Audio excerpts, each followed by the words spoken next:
I want stability as a human being. Our lizard brain wants to find stability and predictability. It doesn't want things to be in motion and changing and fluctuating all the time. But the truth is, that's the only truth. The only solid state is that everything is in change constantly. Everything is in flux. Money is a flow of energy. It flows to me, it flows away from me, and my only job is to not block the flow. Welcome to the Artful Dollar podcast. I am going to have a powerful conversation around money today through the lens of Hermetic wisdom. So if you are not familiar with Hermetic wisdom, it is responsible for mysticism. You could say it's influenced alchemy, and it comes from the being, let's call it, because it's not clear that this was a real historical person, but an entity, let's say, named Hermes, or Hermes Trismegistus. So if you're interested or fascinated in the occult or mysticism or anything like that, you're going to really enjoy this episode, this conversation, because I want to relate these, 5, 6, 7 Hermetic principles and relate them to money, to our relationship with money. I want to leave you with an expanded view of what money is, how money works in your life in relationship to not just the physicality of money, but to your consciousness, to your spirit, to your soul, and really leave you with an expanded relationship with money. That's the purpose of today. So I'm going to be I'm going to be reading a little bit to you, a little bit of story time from this book, the Kybalion, which apparently Hermes wrote. There are people who have been attested with being the original author of, but it's claimed that all of this information in this book came from this deity, this mystical being named Hermes Trismegistus. So yeah, I'm going to read out the 7 principles first, and then I'm going to go through each one, and I'm going to just give my own interpretation of how you can relate and take this information and look at money through the lens of Hermetic wisdom. That's the purpose. So if that excites you, I'm super excited about it. I'll just say before I get into it, like the benefit of this. Like, okay, great, Hermetic wisdom, money, but like when I expand my perception, my awareness around reality, around life, like what's my goal? What's my ultimate goal with this podcast, with talking about money? My ultimate goal is freedom. It's liberation. That's what I want for myself, for you. And money is probably the area of life where I feel most people experience the least amount of freedom, the least amount of self-expression, of liberation. And I want you to feel that in all areas of your life. And so if I can help using the tools, the perspectives, the wisdom that I have been excited about absorbing for decades, if I can use that and share that with you in a way that gives you more liberation around money so that you can achieve financial freedom, which in my opinion is not a number. It's not a house. It's not an investment account. Freedom, financial freedom, really is a mindset. And then it leaves you free at any stage in your financial journey. So this episode is about giving you a perspective, an expanded relationship with money to give you financial freedom right now, right here, regardless of your circumstances. Sound cool? Sound interesting? Awesome. I'm excited by it. So the 7 Hermetic principles. So the first one is the principle of mentalism. The second is the principle of correspondence. The third is the principle of vibration, the principle of polarity, the principle of rhythm, the principle of cause and effect, and the principle of gender. How does that relate to money? That's a weird one, right? Well, you'll see. So I'm going to read a little bit from this book from each one, and between each one, I'll talk a little bit about it. So the principle of mentalism, it says, the all is mind. The universe is mental. The principle embodies the truth that all is mind. It explains that the all, everything, which is the substantial reality underlying all the outward manifestations and appearances, which we know under the terms of the material universe, right? What you see, feel, taste, touch, the material world, the phenomena of life, matter, energy, right? All these things that science can test and prove, and that's the material world, but it doesn't seem to have all of the answers, and the minute it thinks it does, suddenly it doesn't, right? In short, all that is apparent to our material senses is spirit, which is in itself unknowable and undefinable, which may be considered and thought of as an universal, infinite living mind. So what it's acknowledging here is that there is the material realm, right? We're not saying that that doesn't exist. It does exist, but there's also this immaterial realm, and that the immaterial realm and the material realm really all do exist in the mind, in this place called the mind, which you could say the mind doesn't actually exist inside of your body, inside of your brain. They've even done consciousness studies and using, high-tech testing tools to really like where is the mind? Where is consciousness? What is this thing? Why do we have a consciousness?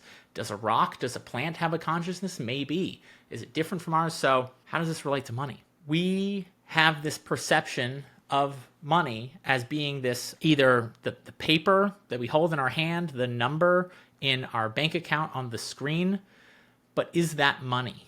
Is that money? We relate to it like it's money. Or is it an expression of money, right? Before any of that existed, before the first coin or seashell, right? There's actually a really interesting book called Money, The True Story of a Made-Up Thing, and it's about the history of money. It was written by one of the guys, I don't know his name, but NPR had a podcast, Planet Money. One of the guys from that podcast wrote this book. It's a fascinating history on how did money become to be? What was in place before money in the barter system, and how did that first exist? But you could really say that the physical form, the paper money, the digital thing, is a physical expression of a mental construct, right? It first someone had to have the idea that, hey, I need your chickens and I have corn, but you don't need corn, but I need your chickens. So maybe, what if this was, could I just give you this and then I'll just give you the corn? And, someone had to come up with that idea. It existed first in the mind, and in Hermetic wisdom, they're saying that everything exists in mind, and just to relate to it as if and grasp this concept that it's not just the physicality of it, and the way your mind relates to it impacts the physicality of it more so than the physicality of it impacts your mind, because it is encompassed within it. First, I always say my relationship with money did not start to shift until my mindset around money, my emotional connection, my concept of money started to expand and move beyond the limiting beliefs that I had around money. And so once that started to happen, then the external world started to shift. Then I was able to save money for the first time in my life. I was able to talk about money, get excited about money, get playful and curious around money, and start to use money as a creative medium to create the life that I wanted to live. And that is now my relationship with money. Sometimes it feels like a dance. Sometimes the dance feels a little bit slow. Sometimes it feels fast and exciting. But it is a very different relationship with money than the relationship that I used to have with money. So the next principle is the principle of correspondence. So I'm going to read this little part here. It says, as above, so below, as below, so above. The principle of universal application and manifestation on the various planes of the material, mental, and spiritual universe. It is the universal law. The ancient Hermeticists considered the principle as one of the most important mental instruments by which man was able to pry aside the obstacles which hid from view the unknown. So I find a lot of these principles, they are separate from each other, but they also overlap a little bit. And so considering the first principle and the second principle, your financial situation is a reflection of one thing. As above, so below, as below, so above. They are intricately related with each other. And when we only relate to money as a reflection of our external circumstances, and then we try to move the pieces around our life, and that is our primary strategy for creating financial freedom. You could say, this great Einstein quote, that you cannot solve a problem at the level at which it was created. And so if the financial problem was created within the financial world, you spent too much, or you're trying to organize but you're trying to solve it on that problem, the system at which, the mental system, the physical systems that went into creating that problem, you're going to have a really hard time solving it. And I don't think there's anyone that I've ever met, definitely no one that I've ever worked with, felt like they could solve their financial problems purely from a tactical, strategic, practical standpoint. And so reflecting on above, below, spirit around us, recognizing that money exists in all those places. Money exists around you at all times. It is this flow of money. Imagine just the trillions of dollars that exchanges hands, accounts every single day. The other ways that money is expressed in energy, in time, in talent, and recognizing if I just focus on the below and I don't also focus on working on the above relationship with money, I will forever be stuck playing a game that I really can't win. And that's why I say in the beginning of this podcast, like, financial freedom is not a number. It really isn't. And I really do get that for some people that might be a challenging statement.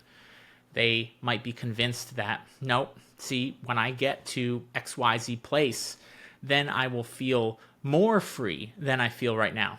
And I just don't think that is the case. I think you need to be and then do and then have, instead of have and then do and then be. So what I mean by that is we need to be free so that we can do the things from that place of freedom that lead to us having the life that we want, versus I need to have more money so that I can do the things I need to do to be free. I hope that makes sense. But it is a be, do, have world, not a have, do, be world. And most of us go about our lives from this have, do, be mentality perspective that keeps us running in circles. Number 3, principle of vibration. Nothing rests. Everything moves. Everything vibrates.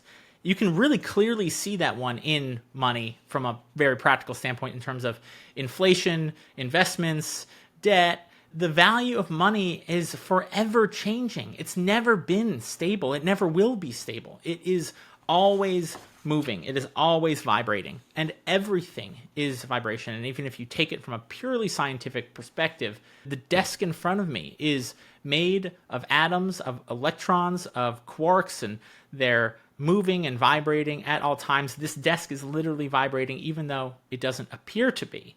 And so, let's talk about the appearance here. This principle explains that the differences between different manifestations of matter, energy, mind, and even spirit result largely from the varying rates of vibration. From the all, which is pure spirit, down to the grossest form of matter, and gross is just like its basic version of matter, all is in vibration. The higher the vibration, the higher the position on the scale. The vibration of spirit is at such an infinite rate of intensity and rapidity that it is practically at rest, just as a rapidly moving wheel seems to be motionless. And at the other end of the scale, there are gross forms of matter whose vibrations are so low they seem to be at rest. So they're saying when a wheel is spinning so fast, you almost can't even see any movement at all. Your eye cannot actually acknowledge the movement because it's moving so quickly, it seems to be at rest. Same thing for this desk. The vibration, the energy of this desk is vibrating so slowly, it appears as if it's not moving, but it doesn't mean that it doesn't mean that it's not moving. It doesn't mean that it's not vibrating. It just is moving at such a slow rate. Between these poles, there are millions upon millions of varying degrees of vibration. He who understands the principle of vibration has grasped the scepter of power, says the old writers. What the fuck does that mean, right? And I chew on these things because I don't claim to I'm not some Hermetic master. I'm not some spiritual guru. I'm a seeker. And I chew on problems that I don't know that I'll ever necessarily get the full truth of, and we'll talk about truth in a second. But if I look at money as a flow of energy, of vibration, and I acknowledge that this vibration is always in flux, always in movement. I want stability as a human being. Our lizard brain wants to find stability and predictability. It doesn't want things to be in motion and changing and fluctuating all the time. But the truth is, That's the only truth. The only solid state is that everything is in change constantly. Everything is in flux. And so one of my mantras that I've been using for over 10 years is that money is a flow of energy. It flows to me, it flows away from me, and my only job is to not block the flow. That's it. Recognizing, there's this bigger vibration, this bigger energy flow happening around me, around money. And when I resist the vibratory aspect of money, when I resist it being this energy that is all around me, that is flowing in and out of my life, and when I spend money or lose money or a bill comes up and I have to pay my fucking taxes, and I resist it so hard, I resist the very nature of money on a fundamental reality level, and that is out of integrity, out of workability, right? The integrity of a wheel, a bicycle wheel, is having every spoke in place. And if we remove some of those spokes, then there's a lack of integrity in the structure of the wheel. And so there's a lack of integrity in relating to money as if it is not a flow of energy, a vibration at all times. It leaves us with a piece of the puzzle, but we can't solve the puzzle if we don't have all the pieces, if we aren't relating to the wholeness of what we're speaking of, which is money. So apparently 88% of listeners have not left a review or subscribed. And I'm going to get right back to the podcast in just a second. But if you have found this episode helpful and you think that other people would benefit from listening, then all I ask in return is please just leave a quick review and subscribe. It'll take just 1 minute, and it might help other tattooers and other artists find this podcast and help them out. So please, it would mean the world to me, and it might actually make a difference for someone else. Thanks. The principle of polarity. Everything is dual. Everything has poles. Everything has its pair of opposites. Like and unlike are the same. Opposites are identical in nature but different in degree. Extremes meet. All truths are but half-truths. All paradoxes may be reconciled. This principle embodies the truth that everything is dual. Everything has two poles. Everything has its pair of opposites, all of which were old Hermetic axioms. It explains the old paradoxes that have perplexed so many, which have been stated as follows. Thesis and antithesis are identical in nature, right? The thesis and the antithesis are both ideas, thesis, but different in degree. They are identical in nature, but different in degree. Opposites are the same, differing only in degree. The pairs of opposites may be reconciled. Extremes meet. Everything is and isn't at the same time. All truths are but half-truths. Every truth is half false. There are two sides to everything. And so I think a big pivotal moment in my relationship with money was that for a good portion of my life, let's say from my teenage years to my early 20s, I knew that money was evil. I knew it. Money is the source of all pain and suffering on the planet. You can trace it all back to money as being the root cause of that. And I was right about that. It was the truth. But all truths are half-truths. And if money is the root of all evil, then it is also the root of all beauty, of, dare I say, love. Ugh, how could we use money and love in the same place? Ugh, can't do that, right? But it's resisting this dual nature or non-dual nature of money, right? In the realm of reality we exist in this duality. But at a deeper level of reality, it exists in a non-duality. But the Hermeticists understood the polarity, the dualistic nature of this, let's say, plane of reality that we're on. And so we're trying to be, I'm Democrat, I'm Republican, I'm straight, I'm gay, I'm right, I'm wrong. Like everyone's just trying to find their truth and deny the other truth, but within every truth is half false. Our brains don't like that. Our brains don't like these paradoxes. And just to get that, like, the nature of money is paradoxical, the nature of everything is paradoxical, and sort of letting that paradoxical nature be. It doesn't only have to be good or only have to be bad. Money can be used to harm. Money can also be used to create beautiful things and help people and create extraordinary feats. I mean, humans have used money and been motivated by money to create some pretty extraordinary, beautiful things. And yeah, likewise, they've done some horrible stuff as well. So just accepting that it is both. It's not just one or the other. Gives you some freedom. You don't have to resist it being what it is, and what you resist persists. So if we resist money because it's evil, then we really end up fueling this idea and perpetuating the evilness of money. But when we can accept that it is not just evil, it is both, it gives you a lot more freedom to relate to this thing called money. And that freedom happens right now. You don't have to wait until you have, because again, if you think money is evil, well, then how could you have enough money to feel secure? Because if you have more money, then you are evil. It's a symbol of evil, and that relationship's never going to work. And that's kind of what I realized when I was like 24, 25, and I saw my relationship with money was just not going in the direction I wanted. If I ever wanted to be a business owner, an entrepreneur, and own a house, and feel good, feel okay, feel proud of earning a lot of money, it's okay to feel proud of that. And I think the only way that we can allow ourselves to do that is to allow money to be everything that it is, the good and the bad, and it's okay. Number 5 is the principle of rhythm. So everything flows out and in. Everything has its tides. All things rise and fall. The pendulum swing manifests in everything. The measure of the swing to the right is the measure of the swing to the left. Rhythm compensates. This is a good one. Just hang tight.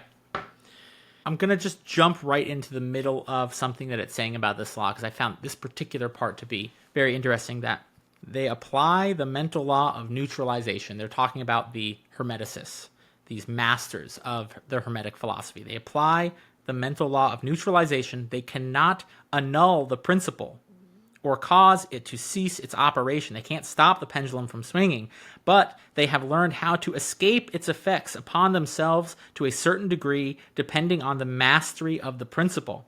They have learned how to use it instead of being used by it. In this and in similar methods consists the art of the Hermeticists. The master of Hermetics polarizes himself at the point at which he desires to rest, and then neutralizes the rhythmic swing of the pendulum, which would tend to carry him to the other pole. What the fuck does that mean? Okay, I'm gonna break. This is gonna be a breakthrough for you here. What happens when you make a bunch of money? You feel elated. You feel excited. It's exciting. It's exciting to go to the shop and walk out with $1,000, $1,200, $1,500. You feel this excitement. You feel this high. The pendulum swings high. And the higher the pendulum swings to the right, what happens? It will always swing to the left.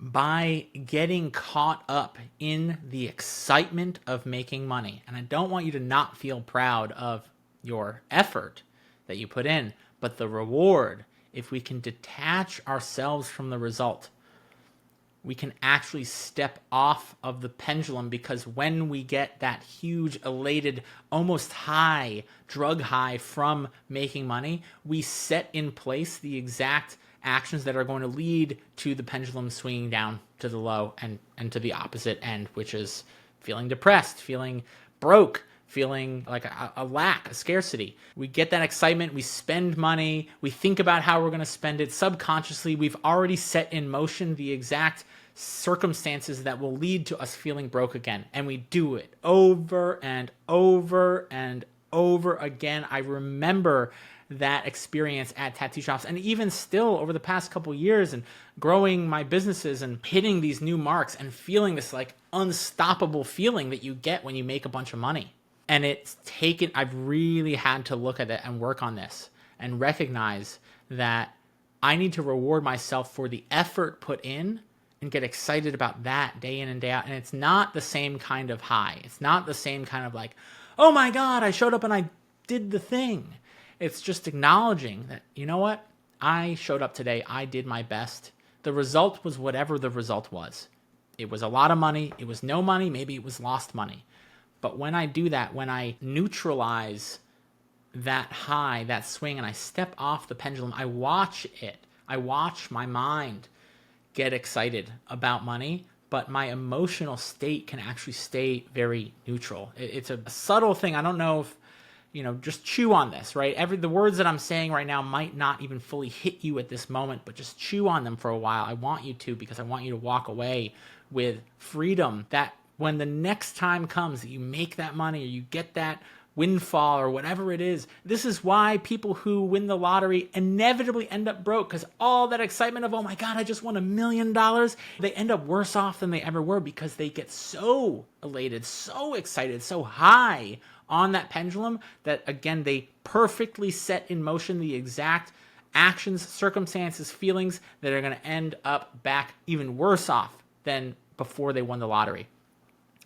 If you can recognize that in yourself and just bring that awareness to it and just step off, just like, okay, I made a bunch of money. And what am I going to do with it? What skillful thing am I going to do with it? It allows you to act more skillfully around it when you step off of that emotional pendulum and you don't set in motion the circumstances and situations that will lead to you feeling broke and scarce again. I promise this is a massive breakthrough for anyone that really practices this in their relationship with money.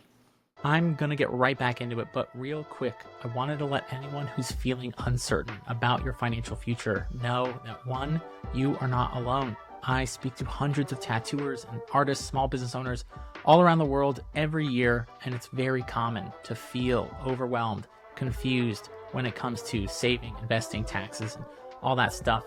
And two, if you're looking for help with this stuff, I want to make it very easy for anyone who is serious about taking control of their financial future to book a one-on-one call with me and get clear around what actions you can take to build financial security and freedom. So if you're interested in that, or you know someone that might be, you can hit the link in the show notes below to book a one-on-one financial future session with me personally. Now, I do charge a small fee for this, but I want to make it as accessible as possible. I also want to note that I take about 5 or 6 of these calls per month, so availability is limited, but I would love to get to chat with you and see how I can help. The principle of cause and effect. Every cause has its effect. Every effect has its cause. Everything happens according to law. Chance is but a name for law, not recognized. Ooh, that's interesting. Chance is but a name for law not recognized. There are many planes of causation, but nothing escapes the law. So what we think is a random chance happening really is this universal law at play, and we just can't see all the moving pieces. And we say, oh, wow, wasn't that quite miraculous? And then you can get into Carl Jung and the whole thing with synchronicity, and it's all tied together. All the Hermetic philosophy, the Jungian philosophy, the occult, all these things, they're all intertwined, these underlying archetypal patterns that exist in all of the world's most fascinating wisdom. The principle embodies the fact that there is a cause for every effect, an effect from every cause. It explains that everything happens according to law, that nothing ever merely happens, that there is no such thing as chance, that while there are various planes of cause and effect, the higher dominating the lower planes, still nothing ever entirely escapes the law. The Hermeticists understand the art and the methods of rising above the ordinary plane of cause and effect to a certain degree, and by mentally rising to a higher plane, they become causer instead of effects. The masses of people are carried along, obedient to the environment, the wills and desires of others stronger than themselves, heredity, suggestion, and other outward causes, moving them about like pawns on a chessboard of life.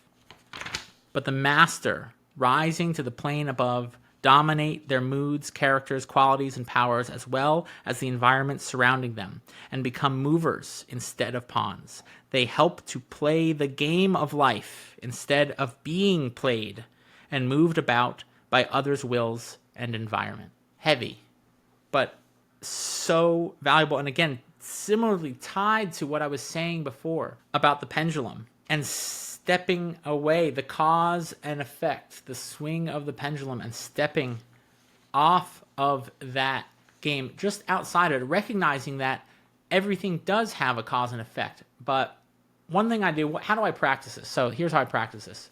When I meditate nearly every day now. I have been for quite a while.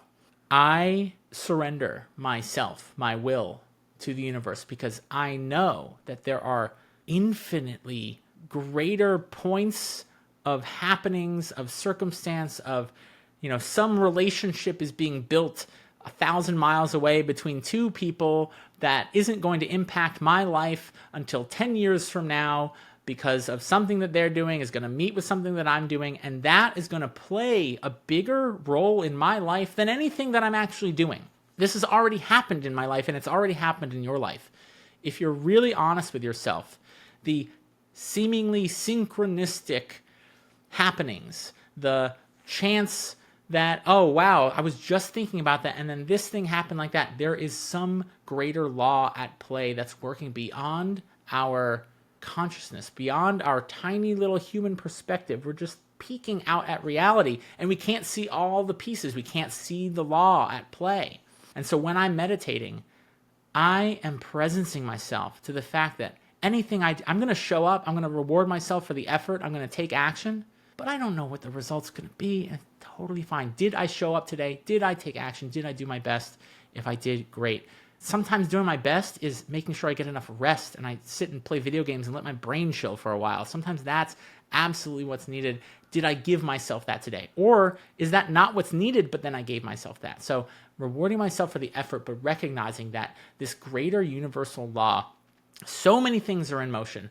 This is something that for anyone that has taken plant medicine, ayahuasca, at least in my experience, I have been shown this. Sometimes it feels like you're looking through the goggles of God and you're seeing, it's like it all makes sense. You're like, it's breathtaking. You're like, holy shit, every atom was perfectly placed exactly where it needs to be. It's so thoughtfully, carefully, lovingly placed right there.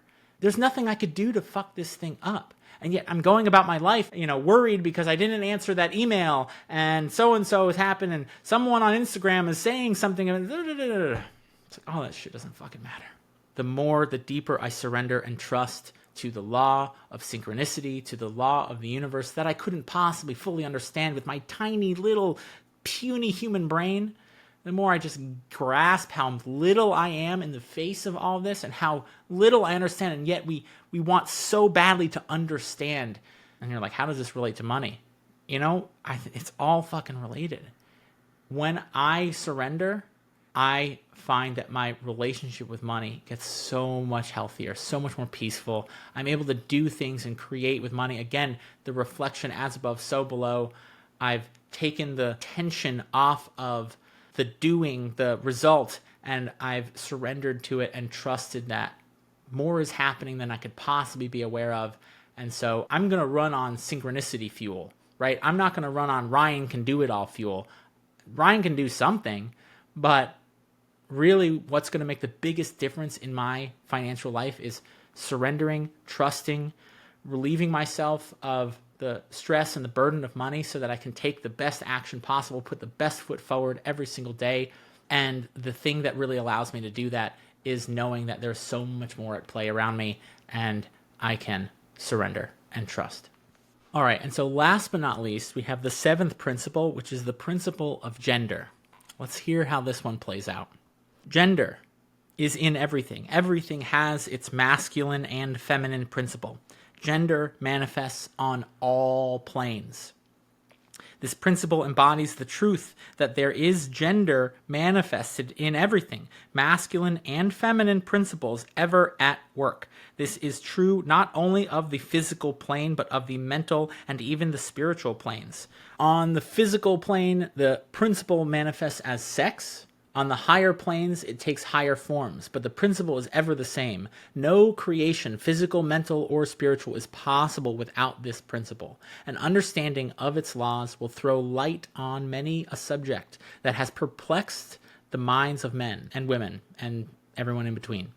The principle of gender works ever in the direction of generation, regeneration, and creation. Everything and every person contains the two elements or principles, or this great principle within it, him or her.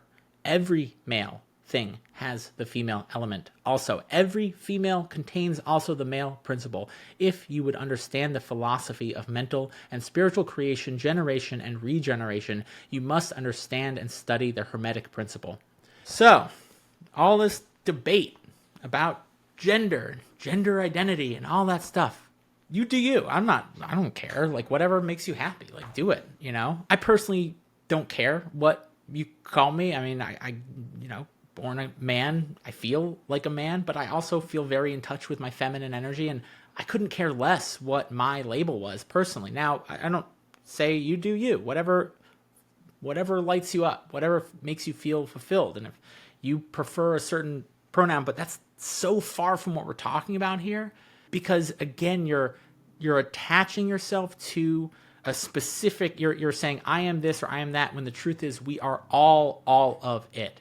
And whether you're a Republican or a Democrat or a man or a woman or something in between, recognizing that those labels are symbols for something that cannot possibly fully explain who and what you are at your purest essence. They can be useful. Labels are useful. I'm not saying don't use them. Use them. Use them to, fulfill on whatever task they are useful for. But I think labels do, in general, all labels get used in ways that can actually produce more harm than good. That's what I'm saying. Someone might disagree with that. I don't know. But when we recognize male, female, masculine, feminine energies are possessed in all things, the masculine energy is usually represented or said to embody the very logical, like left brain, very systematic, very structured, determined leadership. That's that masculine energy. It doesn't mean that women don't also possess that, because they do 100%, but that's just what that particular energy is said to embody. And whereas the feminine energy is said to embody beauty and creativity and softness and sweetness and flow. And men need that. We all need that so badly. If you want to stand in your most powerful masculine energy, you need to stand in your most powerful feminine energy. You need it. And I think that's been one of the biggest breakdowns in our world and in our relationship with money, is that our society, our culture has stood so hard in its masculine energy and denied the feminine energy and smothered it. I think that's one of the biggest breakdowns in our world and in our relationship with money. This structured, you can't play with money, you can't flow with money, money can't be beautiful. Money is this hard, systematic, structured, calculated, determined thing. And we've removed its feminine energy. And I think that's one of the sources, if we really look at that. I know it's a weird, challenging way to look at money, but I feel my gut is telling me that principle of gender applied to money and used skillfully will lead us as a people, as a planet, as a society, as a culture, as an individual, lead us to more freedom around money, and to recognize that we have removed, smothered, negated the feminine aspect that is so needed in that creativity. That I think I want to be the bridge between business and art and business, the masculine and the feminine. They need each other.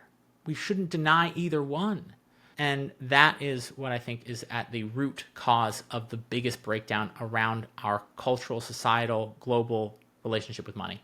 And so how can you invite more softness, more playfulness, more creativity into your relationship with money? How can we, and again, if we did that too much, well, that wouldn't be good either. It wouldn't work. It's not that one is right or wrong. It is about respecting, acknowledging, and embracing both genders in all things, in yourself, in the world around you. So that is a weird conversation around money, but that kind of stuff just lights me up. I've been wanting to do an episode on this for a while. Let me know. What did you find to be most helpful? What one thing resonated with you? Please let me know in the comments. And feel free to reach out to me on Instagram if you found this helpful. Repost some of this stuff. I think the world needs more of this, to look through this lens. And I really appreciate you sharing it. So until next time, Ryan Roy, the weird money guy. And I appreciate you. Take care. Bye. All right, if you found this episode helpful, one of the best ways for you to help other artists is to share this episode. Leave a review and subscribe. It helps other people find my channel, and you never know what a difference it might make for someone else. Plus, I will forever be grateful for your support, so I just want to say thank you and have a great rest of your day.